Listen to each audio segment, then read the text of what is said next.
mi dëgg-dëgg daw leen wari ko dëkk ba diwaanu Fuladu dëkk ci dëkk bi tey defar dëkk bi faj ci wàllum aada ak cosaan dëgg-dëgg sa jaaxle jeex na olof njaay ne ku ñuy sabar sa buntu kër looy wàlli yaane Thierno Ba Jula Ba Jàllo cëpp na ci réew mi bu fekkee da ngay jigéen nekk ci néegu sëy am jafe-jafe ci wàllum doom daw leen wari ko muy góor di jigéen xale buy sawlal ba tey moo ca gaaw bu fekkee da nga bëgg jëkkër wala ngay bëggante raw na xale yi nga xam ne da ngeen bëgg tubaab ba tey daw leen wari Thierno Ba Jula Ba Jàllo wala nga bëgg tukki këyit jafe la wala nga nekk bitim réew ba tey kayit jafe la wari leen Thierno Ba Jula Ba Jàllo dëgg-dëgg moo ngi ci réew mi rawatina fii ci diwaanu Gambia Sénégal Mali Mauritanie Guinée Congo Côte d'Ivoire ci diwaanu Afrique fépp fu ngeen xalaat rek bàyyi Thierno Ba Jula Ba Jàllo ma ngi fay dem bu ngeen bëggee jokkoo ak moom wër leen ko ci ndomb yi may bëgg a joxe 741 3033 wala ci ndomb Sénégal bi yëpp WhatsApp la 77 1289 430 dëgg-dëgg daw leen wari ko Thierno Ba Jula Ba Jàllo ci mim réew namatu leen dara jëriñ. If you want to receive monies from UK, Europe, USA, Canada, Switzerland, and the rest of the world, Supersonic's money transfer has got you covered. With the largest payout network in the Gambia, you can now receive your monies anywhere you are, from Kartong to Koina, with less hassle. Yes! You can receive monies from your family and friends in UK, Europe, USA, Canada, Switzerland, and the rest of the world with our safe, secure, fast, and convenient service that offers you the largest selection of payout locations in the Gambia. Supersonic's Money Transfer. We are currently in 34 African countries and counting, giving you quality money remittance services that are second to none. Visit the Google Play Store or the Apple Store today to download the Supersonics Money Transfer app and enjoy excellent money transfer services only with Supersonics. Islam and be promoting your country directly. I mean, others can say it. You can draw the attention of the Director General or member of staff. Bo hamne loloy ligayam warna ko draw to attention, but I'm them straight to my own. Manako man fi manekani, I'm very uncomfortable because my country legi recognizing ko man mange ligay in UNESCO, the schools are going down and so on. So really the Gambia needs assistance.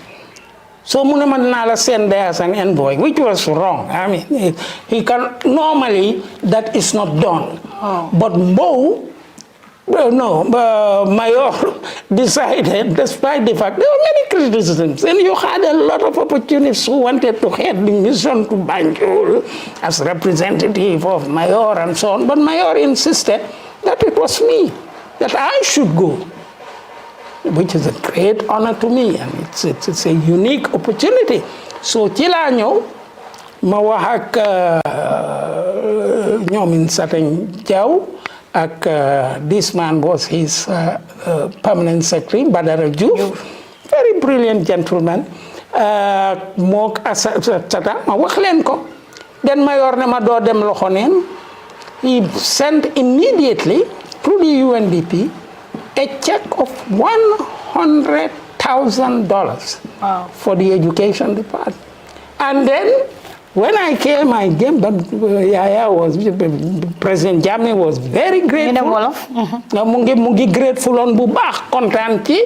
Then ma gëna exaggerate. Ma wax Mayor ne really Lee appreciate nañ ko. The minister is so happy about this. Then ñu joxati leen another 100,000 euros. $100,000. $100,000. So Satan at that period ñu ngi amoon this St. Mary's thing.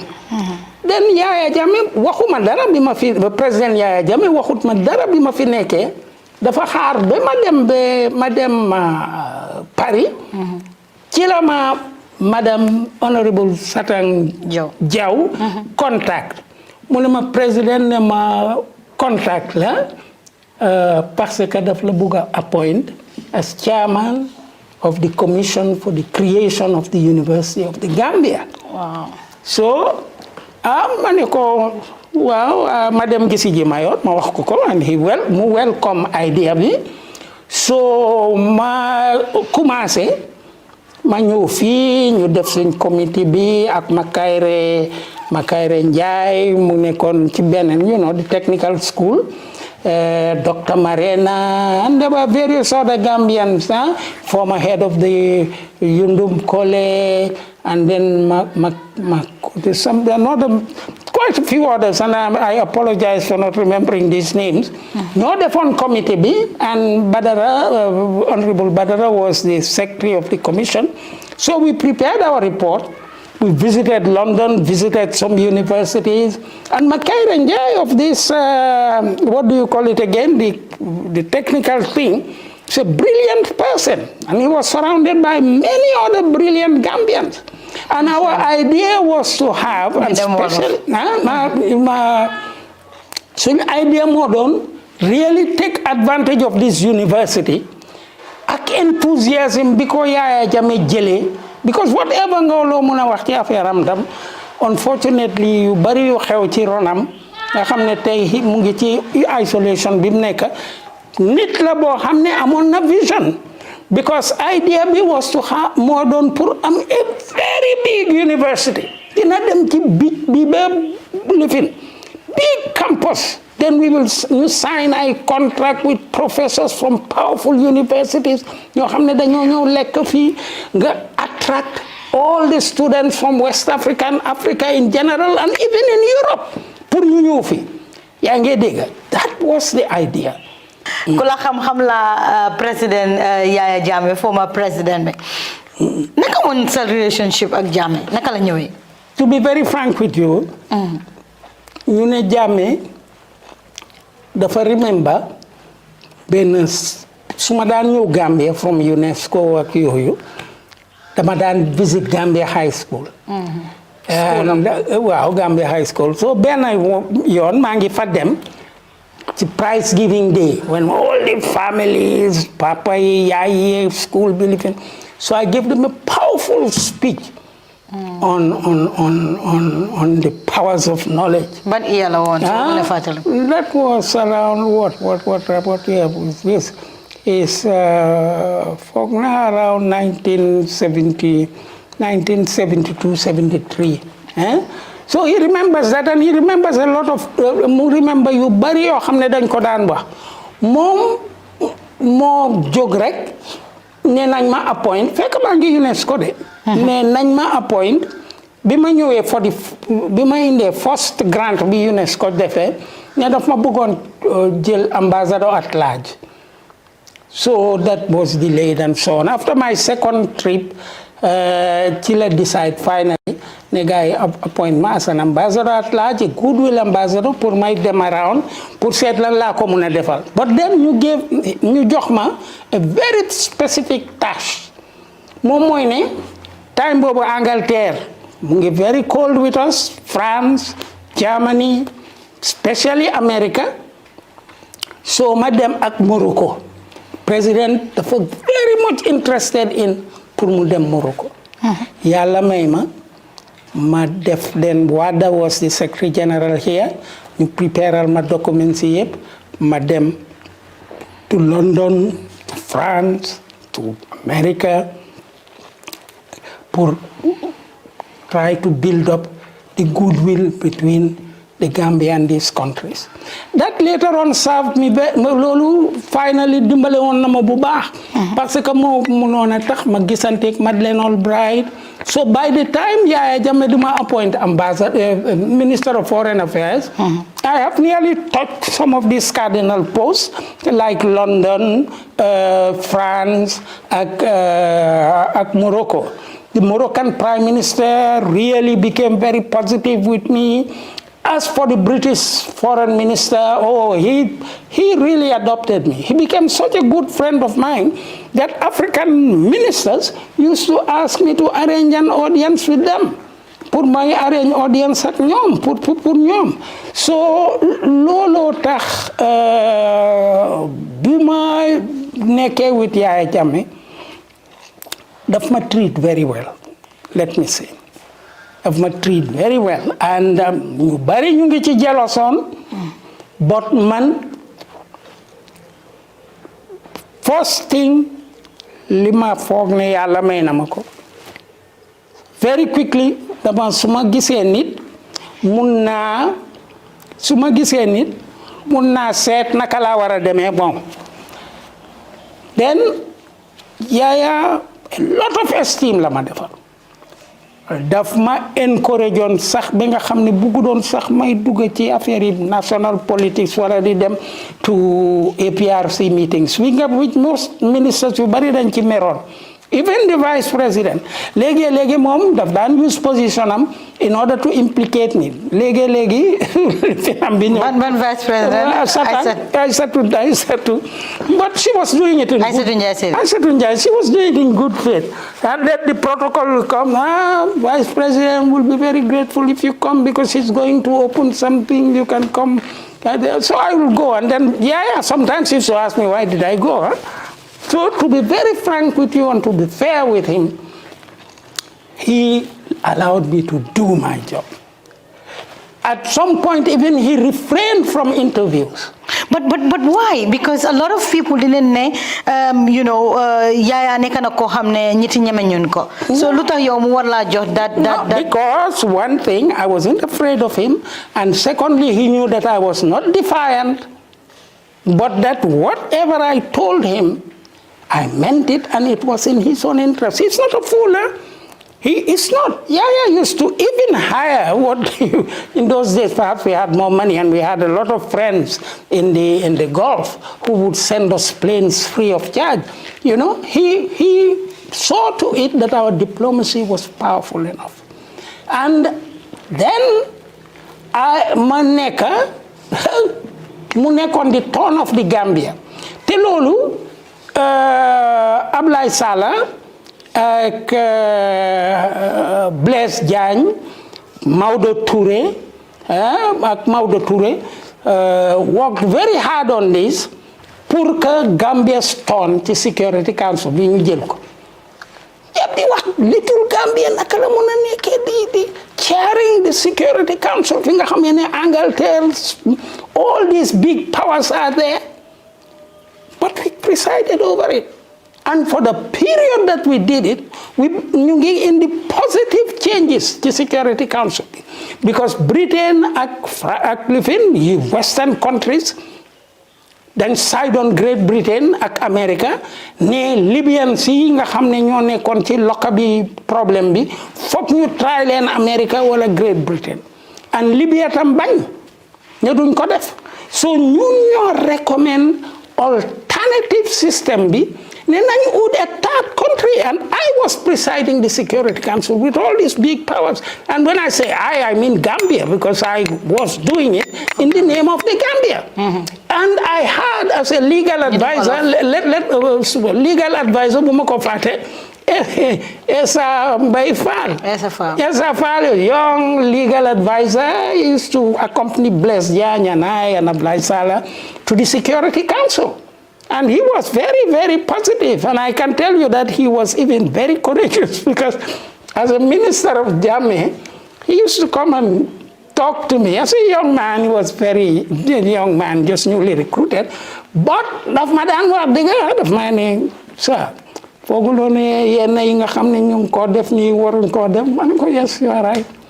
But mu ne ma xamoon naa lii su ma ko waxoon benn ministre dina dem boole ji ma ci lii non every moment boo xam ne am nga collègue bu la wax loo xam ne dëgg la jëlal accepté so bu ma jël too much time President Yaya Jammeh was very correct jox naa ko the best of diplomacy. And ñu bari bëggoon nañ mu arrest ma tëj ma wala because ñu ne ni ma bàyyee ni ma resigné ci ko am na kenn kam sax koo xam ne dañ ko pousse pour mu wax ko ne sa xam nga when he resigned with you bi moo génn dafa bang sa bunta bi. That was not true. Wow. Si lu ma jot a dégg naa loolu ne am ngeen benn xëccoo bu ndaw ñi ne da nga bang bunta si kawam. Loolu am na ndax amut. No, amut. I'm not crazy. Why would I do that to a head of state? I'm very protocol. I tell him things. I tell him solid truth. Naka la loolu xewee? No. Ak fan nga ko fekk ba war a wax ak moom? No, in his office, for example, bim daxe European ambassador of Europe. I am his advisor in the foreign service, and I talked to him. I told him that this was not in our interest. Ma ne ko lii du suñu interest, dinañu indil a lot of prejudice. So mu ne ma duma daxaati any ambassador loolu la ma wax yaa ngi dégg moom Yaya Jammeh. So when mu daxa British bi dafa xaar ba ma travel mu def ko. Because then mun naa wax ay turi nit ñu doon every time ça Sidat Diop xariti West bi la xariti tubaab yi laan leen léegi suñ ko maintenir fii suñ defut lañ tubaab yi ñu ñoo defaay dañoo jël xaalis di ko jox opposition bi di yónnee xaalis through UNDP which is nonsense. Ma ne ko loolu amut. And he listened to me. yaa ngi dégg ma ñëw ci lenn loo xam ne bi ma bàyyee government many people don't know that ma génn ci Yaya Jammeh then African Union appointed me and Yaya Jammeh def loo xam ne kenn mënu da wax ne none of them understood even minister he gave me a passport, a diplomatic passport for 5 years. 5 years lañ def ci diplomatic passport. ban yàlla la taana as ambassador naka as minister. No, I left the ban iya la taana ban iya nga nekk minister ban iya 98 yes be 98 be 2001. Okay. No, then they gave me a diplomatic passport. And not only that, whenever something happens and I get into madam bukuma li mu sound like blowing my own trumpet. But all of these people madam ci office am ma da dégg voilà benn bés dugga naa ci office am fekk dama dégg ne loolu sax ndeysaan dem si yàlla bi Baba Diop moo ñëwoon mu ne ma sa Yaya president bu la doon seetaan all the time because depuis barka démba ñu ngi ko wax ne you know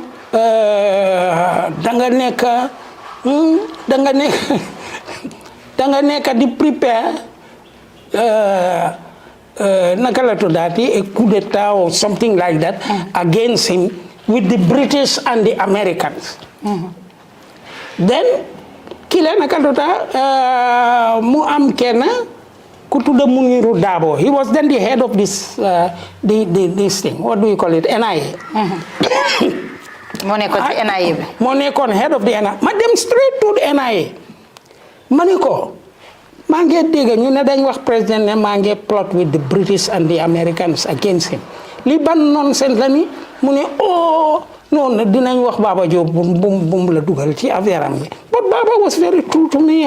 Baba was very serviceable and respect because he knew what the president bi xamoon ci man. Xam nga dama dem straight to president. Ma ne ko président lan la nit ñi di wax affaire yi ne dama nekk ci plot with British and Americans against you. Xam nga lan la ma Yaya Jammeh wax. No wax. Don't mind them. Don't mind them la ma wax. And loolu wax na ma ko ñeneenti yoon for other things. There were many people who used to go loo xam wala suñ gisee ne wax na dara ma jéem ko move out of it dañoo dem di ko wax ne yow yaay président bul dee nangu Sidat benn soo jëlee décision bi muy génne sa décision ba du leen faale because he was for the pour bigger good bi and man lenn rek laa regret mooy pour moom ni ma resigné was brutal. I do not want to do it. But he was really shocked. He was really shocked. And bima baye ñu bari ngi doon bëgg jël opportunity bobu pour mu arrest. He would never do it. Am na ñu ne benn bés kenn moo dem ci office am ne ko no Fatou bugul leen dem. No, I wouldn't like to. I know them all. I know all those who went, but they all paid for it afterwards. Ma dem ci office am wax ko dara about ni lady wow bul nangu muy la change from your district yow yaay head of state and so on and so forth yaa ngi dégg mu ne ma soo xamee ñi nga xam ne dañoo ñëw ci suma office di ma wax affaire yi keneen yenn yi dama bugga Yaya Jammeh yenn yi dama bugga taaj leen taaj kiñ wax mu ne but léegi gis naa ne loolu is counterproductive comme que man xam naa ne dañoo def li ñoo def was a very brilliant man he even showed me mu ne ma xam nga léegi su ku ñëw su commencé di raay boppam bi rek di ma wax dara di raay baatam bi naa xam ne kii li ma wax ndax dina ma ko ñemeñe wax ci kanam ni nit ki moo jéema li fin and then he used to enjoy mel ni yow maa ngi wax against you then in another circumstance we are together li moo gën a def mooy set interchange bi nekk suñ diggante because that will prove to him how hypocritical the person nit ki doon report keneen ci moom so affaire baa ngeen nekk very conversational now li ma bëgg a wax rek man moom mooy ne réew bu tuuti la really level of thinking bi nekk fii dañ ko war a égal because suñ sovereignty ñu bari yëguñ ko suñ problème yi affaire yi tribe nañ xelaat ne this in fact suñ waxee dëgga we are the majority of the intellectuals ak ñi nga xam ne ñu nga help government bi pour mu move they are all the tribalized Gambian. So docteur ban ñeme nga ma mun a wax ne yow ñeme nga Yaya Jammeh ku war ko wax loolu xit na Jammeh lu mu fi nekkut nit dina ne moo tax docteur wax loolu. non to be very frank with you. musuma koo ragal te musuda bugga ma ragal ko. musuda bugga ma raxal amul kenn ku mu wax lii déedéet musuda bugga he used to daf ma daan benn bés dañ dem ci moom te ñii ministre moo ma ko wax dañ dem ci moom ne ko Sidat lii la wax li fekk I've already resigned fekk moo joxoon diplomatique ñu ngi doon jéem there were people who perhaps were ñu ngi uncomfortable on lan moo ci nekk ba Yaya Jammeh du ma dee def dara yaa ngi dégg ñu dem ñu ne koy Sidat dafa di lii ñu ne niñ ma ko waxee direct ñu ne ma honorable biñ ko waxee mu ne lii Sidat moo ko wax mais lii Sidat waxu ko. You understand? We built that type of. Kan mooy woon sa sëriñ da nga amoon sëriñ. No. wax ñu I don't need. duma ko wax kenn. God is the God is. But why? Parce que Jammeh is very. I don't have a. Jammeh dafa nekk koo xam ne dafa. Ma jox la another practical example. Nen dem. Perhaps it's the method that I use with Jammeh, and with a lot of respect. You see, there he is decorating me when I went to Guinea-Bissau and got Vieira out of Guinea-Bissau. So li ma la bëgg a wax moom mooy ne amoon na time boo xam ne nearly half of the ministers ci cabinet. kile rek lañ bañ Baba Diop. And Baba Diop man, because he was very close to the president. He was so closest person to the president. Nenda. Baba, yeah, there is no doubt about that. So kuko kulipina dan koko anyane, te nyubari anyane no ko. So what they tried very, very hard, amna ñi ko gëna lifin, very senior ministers, ñu def them fall apart with Baba Diop. Bim fall apart with Baba Diop, like what President Barrow is doing. Mu transfer Baba Diop to foreign service. So I was to take Baba Diop to Qatar pour mu nekk foofu interpreter assistant to the ambassador. Yaa ngi dégg Baba Diop. So madam, there was a meeting of the Islamic conference. Ma neef ka fa ak Mangom Cissé. So ma ne président maa ngi nii di dem Qatar naa ànd ak Baba Diop mu ne ma I'll be coming with him because I'm coming to the meeting. So man dinaa ko indi ak all what he needs is jabaram ak doom yeeg yëpp naa ko indi. So in the meantime, the period that I left mutut 1 week sax xam nga ñuy def lu bon duñ succeed. For some reason mu link up again with Baba Jobe. Mu make ko Pajoro bu bees pull reinstate ko in all his these things while man maa ngi Qatar di xaar Baba Jobe ñëw. So President Jammeh ñëw ma gis ne Baba Jobe ñëw waxuma ko dara. That was my method. You see, with President Jammeh, I never initiated anything except if it is fundamental that he should do it. Mu war koo def dama ko wax su defee dara te waxut ma ci dara pour jël suma opinion duma ko ci wax dara soo mu agsi laajuma ko ana Baba Jobe ne Baba Jobe ne ko fi but Mangom Ceesay who was very close to him moom tam was very close to him laaj ko ne ko Baba Jobe man ma ministre bi dañ doon xaar the arrival of Baba Jobe mu ne non Baba Jobe dafa am mbañ yu bari dañ jealous ci moom but to be very frank with you moom he is one of the rare people who are sincere to me nii la ko waxee ba tey man laajuma président lu tax ñëwuloo Baba Jobe waaye loolu li tax dama waxoon ne di nga accès moom I didn't ask him and he did not raise it up with me until he left.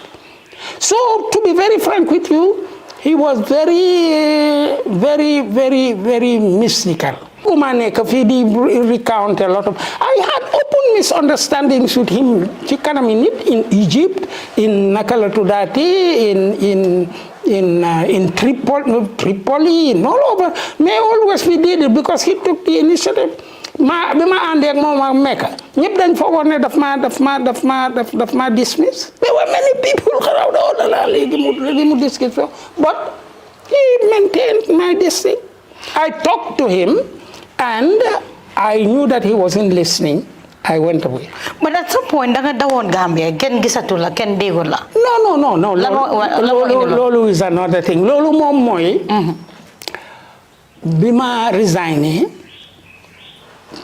the government mangi stay on here for nearly 7 years, going in and out of African Union, going to the Club of Sahel, the OECD, and various other meetings. Then I don't invite to meetings you bury. Then around that period, so I remember very well, Baba Lee came out very strongly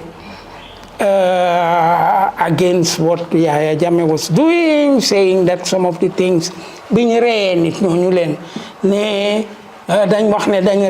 because Sharia, but Baba Lee said it's not Sharia. And then Fatou Bensouda also did something. I think it's whatever it may be, but he arrested both of them. When he arrested Fatou Bensouda and Baba Lee, many people don't know that he's very close to me. He comes here very often. We used to see one another, we talk and discuss. So bim ko dismiss, it coincided with a trip bima neke fale, neke Dakar. So I did not like that at all. Mangi don't hesitate, either suma delu se pour jema wax affaire bi. But I was no more minister. Te suma waxe ci press bi, then he was very bungi tangon torop ci affaire Baba Lee ak Fatou Bensouda. But ki Bouba Baldé ak Doudou Diop and Bouba Baldé and Doudou Diop were really ñom ñoo da architect. Ñu ne ma docteur, te ngi fi and yow xam nga situation bi nekk ci dëkk bi nii la mel. Man am na loo xam ne motivé na ma lim arrest Pat Bensouda ak Babali dinaa wax. It was then that I was interviewed by Panderi Mbaye, then RFE, BBC, yep. Then I knew that munatuma dellu si Gambia. Mais Babali moom moo taxoon ma wax mainly because I cannot imagine Babali in a cell. Here was a man who was an erudite in his religion, affable person. Tell him wax du woon dara loo xam ne am na sikka. But because the man, there were people around him pour di ko forcer muy arrest nit dañ ko daan koona gis nga rey yu bari yi man am not his lawyer, but I can tell you that many of them happened in a very flimsy manner. He was not in a very vibrating this thing di wax ne dem leen rey ñenn yi dañoo jël initiative sax.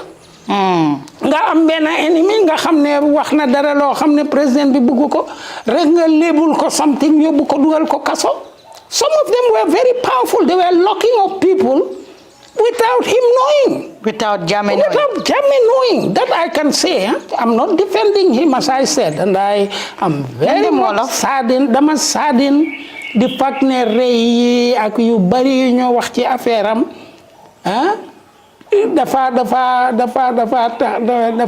dafa tax nit ñi foog ne he's a big criminal. He's a human being.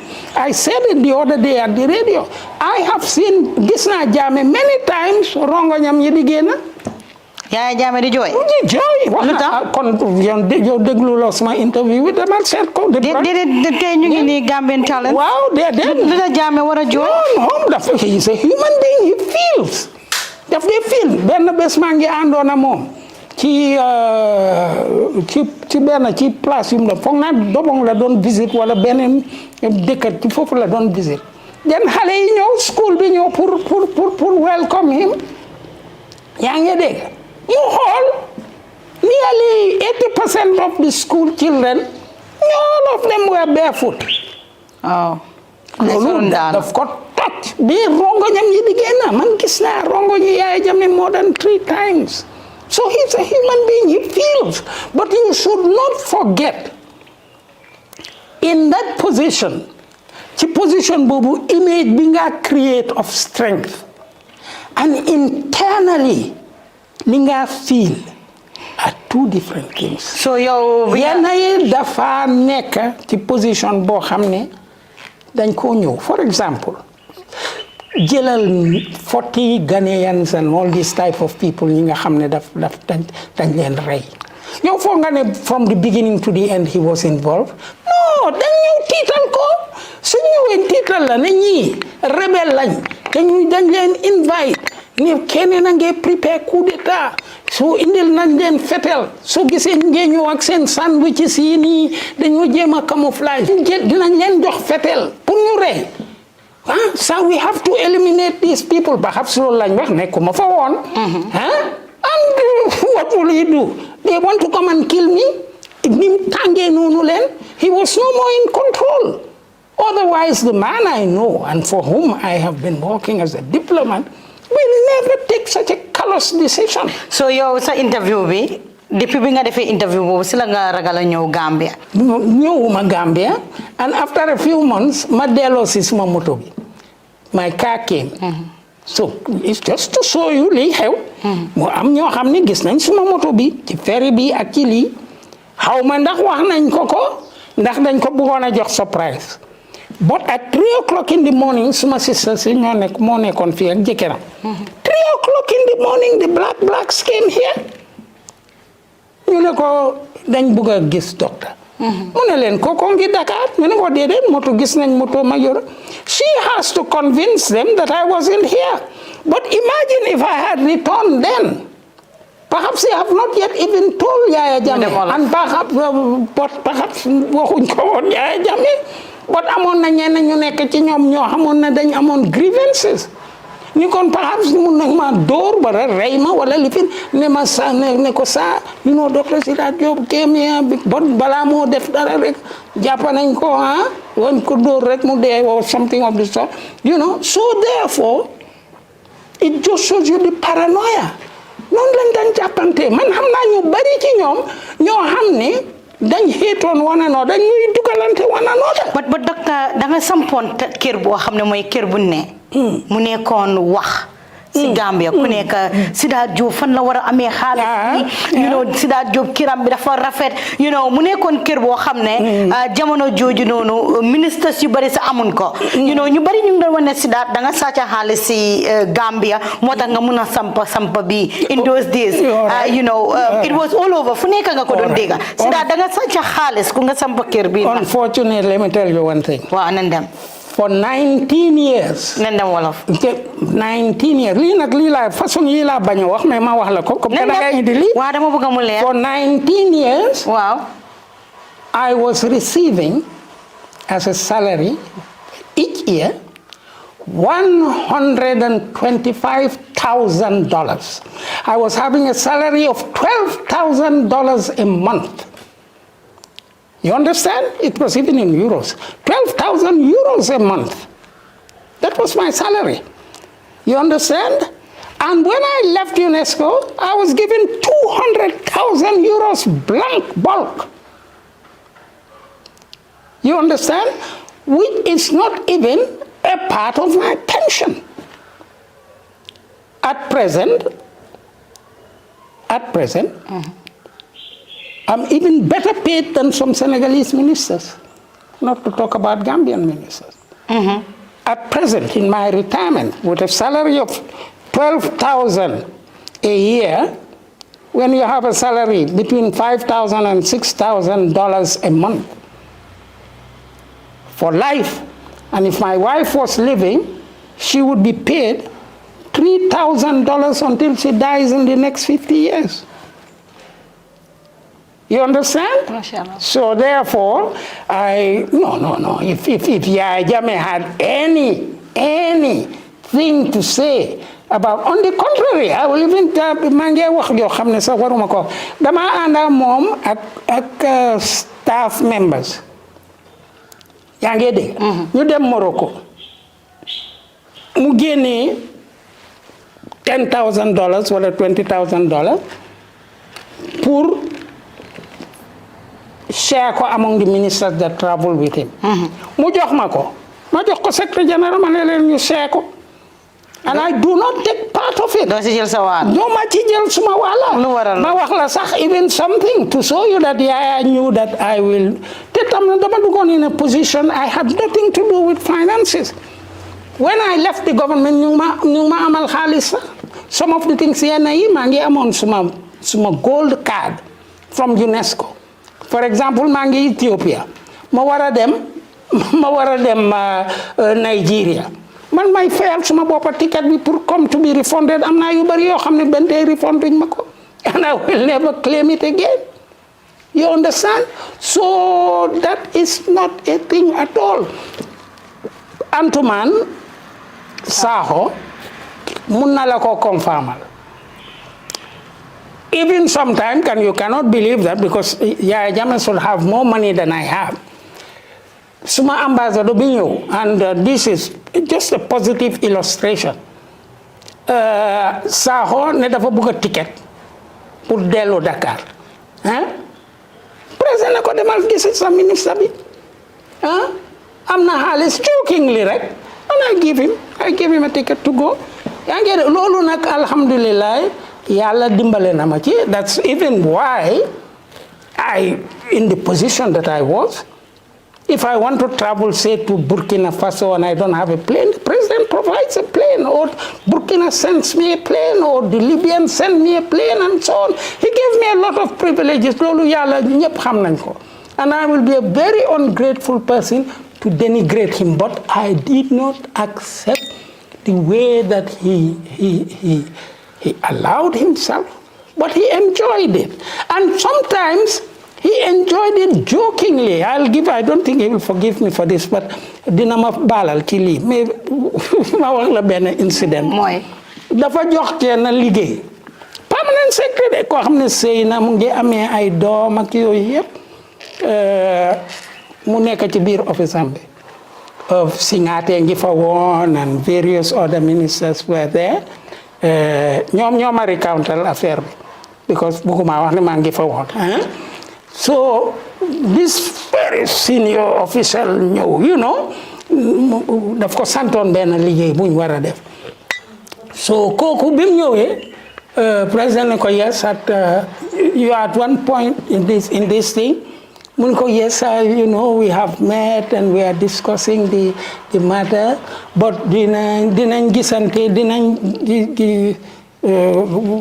meet this afternoon to finalize these things and sort it out mu ne ko oh you've not yet sorted it out you sort it out or I'll fry you without oil yaa ngi dégg so kooku génn ci office am bi di lox bi kooku génn rek he busted out laughing moom Jammeh ñun ñëpp ñu génn mu ngi ree but the man was completely foofu benn point la ci moom boo xam ne am na its positive nature and its negative nature moom mooy ne dafa bëggoon a create an atmosphere foog naa man kenn rek gisuma loolu foo xam ne su waxee ne dafa bëgg a lii xew mu xew this was why mu munoon a def lu nekk kana munoon a xelaat ci sa life amuloo light rek nga jàppa director now can everybody nga lock leen up xam nga ñooñu suñ génnee they will never want to be in that situation again yaa ngi dégg ak lu bari ngi xew but he was a human being he had his feelings and joxe na impression of being a dictator we all knew even I myself never dared to come back after defending Baba Lee because I knew if I came su ma dellu si woon moom si boppam sax su ko waxu doon ñeneen noonu ma ko def te jéem nañ lu nekk bi ma resigné. ñaata years nga nekk outside. no it was just about 8 years because I stayed here for about I resigned in maa ngi resign 2001. And I went into I was here from 2001 up to 2019 2010. 10 years I was here going in and out, doing various conferences or going to various meetings. One thing foofu tam foog ma wax ko pour moom. Waaw.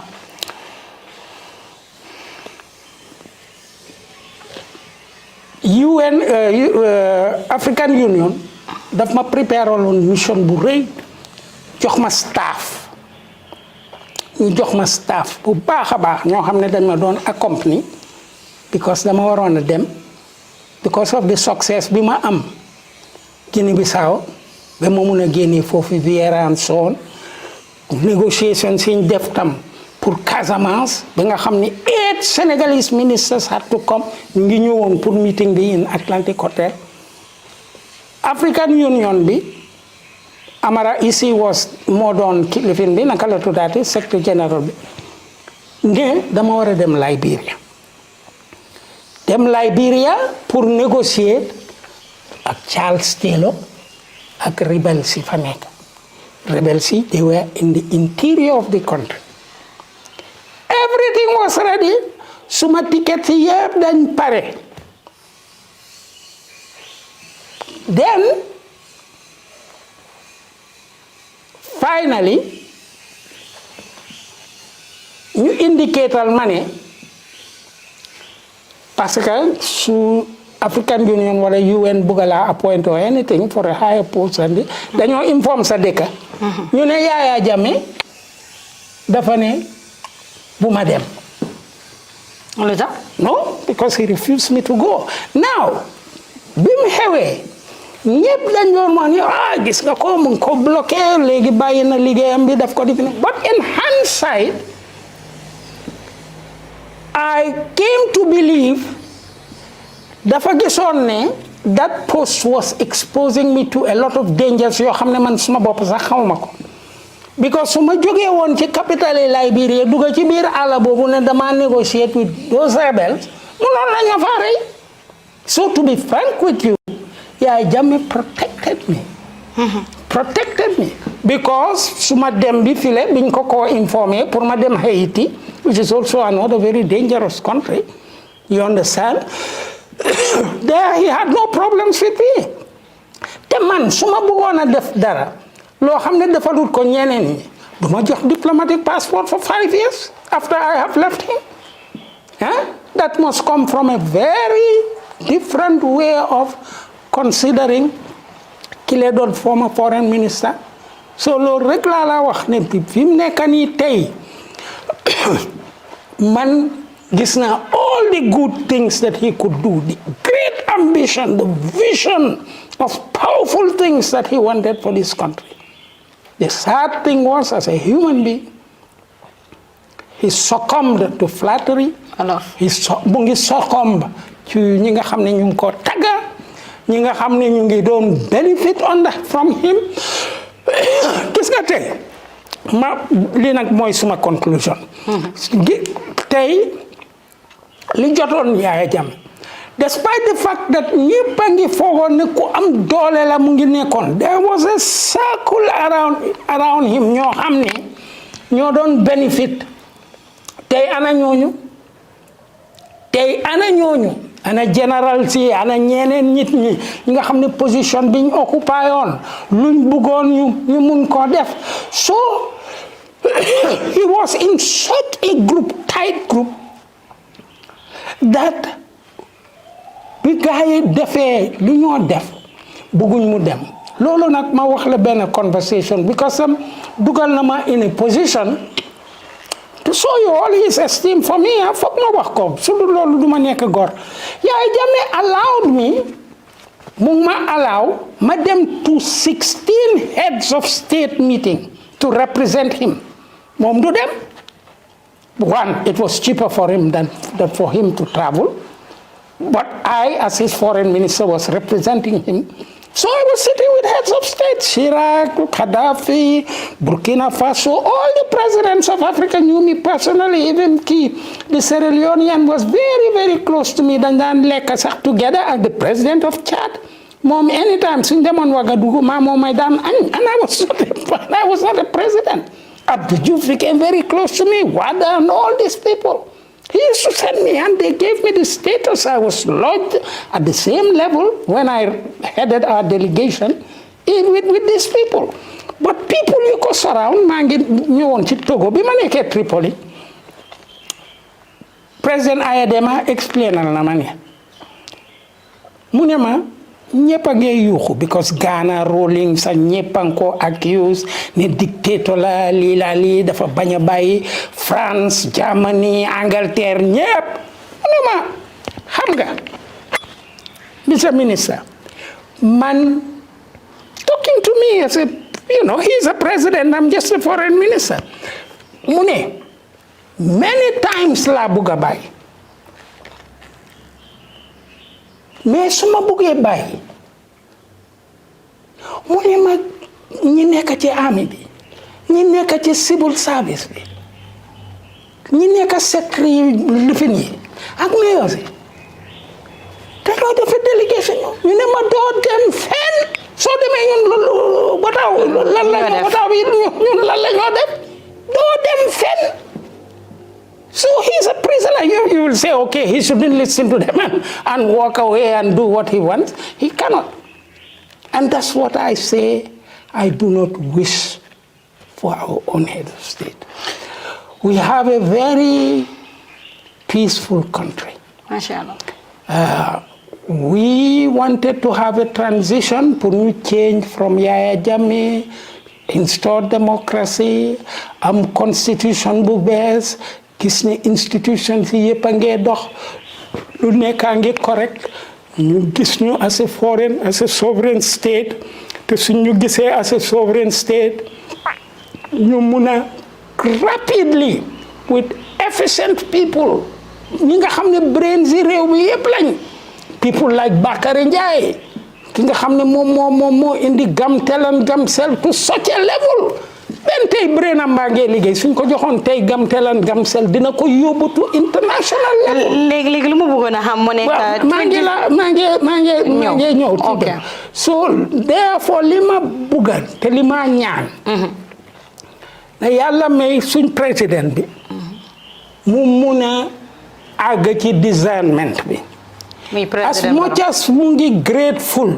pour ñi ko dimbale pour mu nekk ak ñi continuer di ko won ne ñun ñoo la support kenn du bugga pour mu humiliate leen mais que yàlla may ko strength li nga xam ne dina mun a see clearly ci li xew gis at the present moment ni ñi ñoo wax yépp yoo xam ne doxuñ ci réew mi blémuñ ko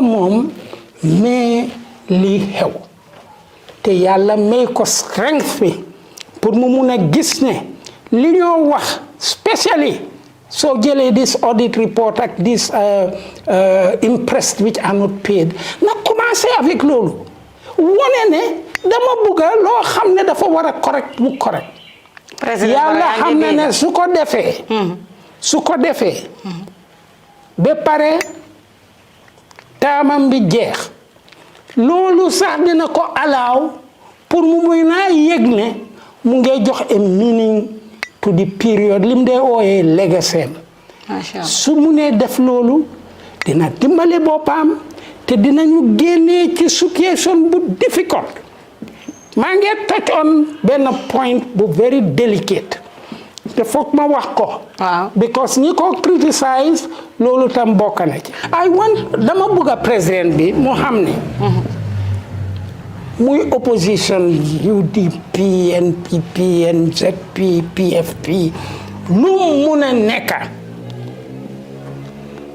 if su nit criticize lii xew par rapport our constitution par rapport suñ laws yi ak ni ñoo implémenter our financial resources bum ko jël as personal su fekkee moom caractère am moom mooy ne is an easy go person dafa bugg a bàyyi yëpp bugg a tëj kenn bugg a implicate kenn bu mu bugg a loolu waru daat allow ñooñu ñuy jël advantage on him ñuy def loo xam ne ci réew bu am laws and regulations dinañ ko def moom ci boppam su gisee ne joxe na authority straight away pour am a regulated state pour am state boo xam ne financial naka la tuddaati financial regulations ak all the mechanisms of state ñu ngee dox correctly respect rek ko dee jox dafa naxaree def because ñi nekk around him duñ bugga loolu because li ñoo enjoy ñoo mun a def luñ mun a def ci turam gis nga ne yëf yi sax laal na Yaya Jammeh because under Yaya Jammeh most of the things yi nekk ci impressed non-retirement of impressed they happen to in Yaya Jammeh's period yaa ngi dégg so man loolu rek laa ko énee te tam suma advice ci moom mooy ku ko criticize wala make observation bu mu la jël as an enemy on the contrary dafa seet lan nga criticize lan nga laajte mu ngi lucide enough pour xam ne dëgg la su fekkee ne dëgg la mu dox ci su ci doxee den du am opposition lu mu fi def loolu lay laajte waaye wax naa leen ko Gambian Talents TV ngeen a seetaan docteur Sidat Diop leen toogal nettali nag si laama ñi borom la daaxee gis ngeen li nga xam ne loolu la contribute si Gambia ku ma leen indi rek ngeen xam ne ndaanaan laa leen indi duma toog rek indi leen calaa ak ci lii déedéet dama toog indi leen ñi nga xam ne ñoom la ñoo ooyee action man ñi nga xam ne nag seen liggéey moo leen waxal docteur 2016 ana nga woon 2016 maa ngi woon fii. yaa ngi woon si dëkk bi. I voted. docteur léegi. no excuse me 2016. yes déedéet maa ngi woon Dakar. yaa ngi woon Dakar. maa ngi woon I came only after bi Yaya Jammeh demee. si la nga ñemee ku ñëw. waaw but I came before even foog naa before ba I like what he said ci nga ñeme ñëw ci la ñëpp ñeme ñëw gis nga nga ne si lan ñëpp ñeme nga ñëw non but you see man loolu soo gisee mu maa reeloo ñi ko wax xamuñ fundamentally gis nga Yaya Jammeh there were more than 3 personalities. More than even 7 personalities, Yaya Jammeh. He can change. You can meet him now, he's laughing, and the next moment he's very angry, the next moment he starts joking. Lolo xew. But niñ ko xalaatee globally, that's not the man. The man has another softer part of himself. The man dafa am. léegi lu tax yow nga daw. déedéet mu amee another soft part kañ yow toogal. déedéet déglu. déglu na. bi ma resigné. ci position bi ma nekkoon. su fekkoon ni ku soxor la woon. amoon na all the opportunity pour mu arrest ma. because as foreign minister gisoon naa moom gis na how close I was to kile naka la tuddaati to Robin Cook biñ nekkee South Africa. pour woon la ne because the British duñ ma doon allow ma def loolu. Robin Cook ñu ngi woon ci benn hall. mu agsi ak queen bi yaa ngi dégg moom ma oo man pour introduce ma directly to the queen bi mu defee loolu lan laa def man ma dem ma ne suma président bi man wax ak queen bi and the president came and started talking. The queen was very much interested. maa ngi doon gis ni mu doon seetee sword Yaya Jammeh beeg yooyu but he spoke to him. So I remember when that thing was announced in the newspapers, ndeysaan waa Juwaara mu wax ne déedéet Queen du Musa wax ak Yaya Jammeh. But the truth was that he spoke to the Queen. I was standing by mu wax ak moom. yaa ngi dégg soo maa ngi laa wax ne su fekkoon ne Yaya Jammeh ku bon ku soxor la dictateur bu lifin la woon nii yaa ngi dégg bi ma bàyyee liggéey munoon naa use rek excuse yi gars yi doon wax yëpp ne dama doon cooperate with the British and the French to downthrow him dina munoon na ma arrest as collaborating with foreign countries against him but never did he make fear. I stayed here for 10 years going in and out of the country. On the contrary, I was having his diplomatic passport going in and out, and I was sitting in the what do you call it again? The salon d'honneur, where the ministers sit when they are traveling. While I was not a minister, cars yi ñoo ma daan jël, moto yi ñoo ma daan jël from that place. I was not a minister, but they were taking me to the plane. And when I come back into the Gambia, I was picked up from the stairs of the plane to come. Benn yoon sax maa ngi join on ak kii naka la tuddaati Singate Edward Singate mu ne ma man moto bi maa jël boobu ngaa ñëwee ma jéng wàcce plane bi ma Singate ñu dugga salon d'honneur ñu protocole bi prepare woon ma ona lañ maa jox all the time throughout the period that he was.